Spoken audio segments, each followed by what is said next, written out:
అనుకున్నా వర్షం లేదు, అంత డేంజర్ ఏం లేదు కదా అని ఆ రోజు నైట్ హైదరాబాద్లో ఉన్నా.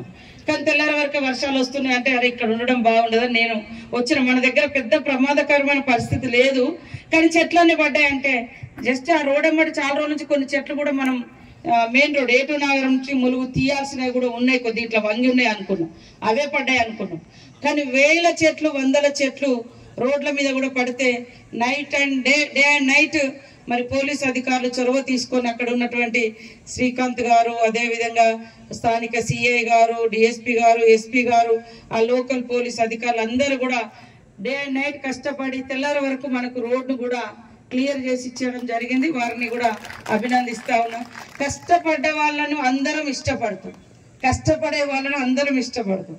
కష్టపడకుండా ఫలితాలు వస్తే అది ఎక్కువ రోజులు ఉండవు, కష్టంతో వచ్చే రిజల్ట్లో ఆనందం ఉంటుంది. కాబట్టి మీ కష్టాన్ని ఖచ్చితంగా అందరు సమాజం అంతా చూసింది. అదేవిధంగా మరి ఇప్పుడున్నటువంటి పరిస్థితులలో ఇంకా రకరకాల రూపంలో సమాజం మీద పాశ్చాత్య సంస్కృతి వస్తుంది, అక్కడక్కడ రేప్ అటెంప్ట్స్ కానీ లేకుంటే ఇంకొక కొన్ని.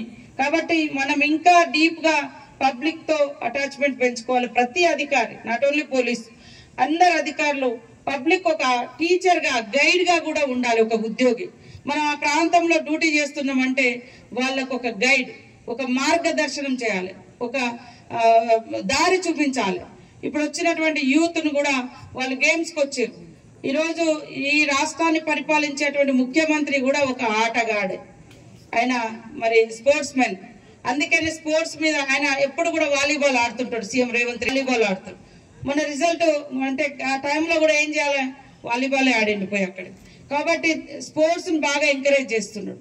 అట్లనే ఈ మధ్య కాలంలో మనం కూడా రకరకాల కార్పొరేట్ కంపెనీ అంటే ఎస్పీ గారు వేరే రాష్ట్రం నుంచి ఇక్కడ వచ్చి నౌకరు చేస్తున్నాడు, డిఎస్పీ గారు మన ఓఎస్డి గారు వేరే రాష్ట్రం నుంచి వచ్చి చేస్తున్నాడు. మనం కూడా తప్పదు. ఇప్పుడు మేము ఎక్కడో మారుమూల ప్రాంతంలో పుట్టి ఎక్కడెక్కడో ఏ ప్రాంతాలకు వేస్తే అక్కడక్కడ అది పొలిటికల్ డ్యూటీ నేను కూడా చేస్తూ ఉంటాను. నన్ను ఎక్కడో కర్ణాటక వేసిర్రు, ఒకరోజు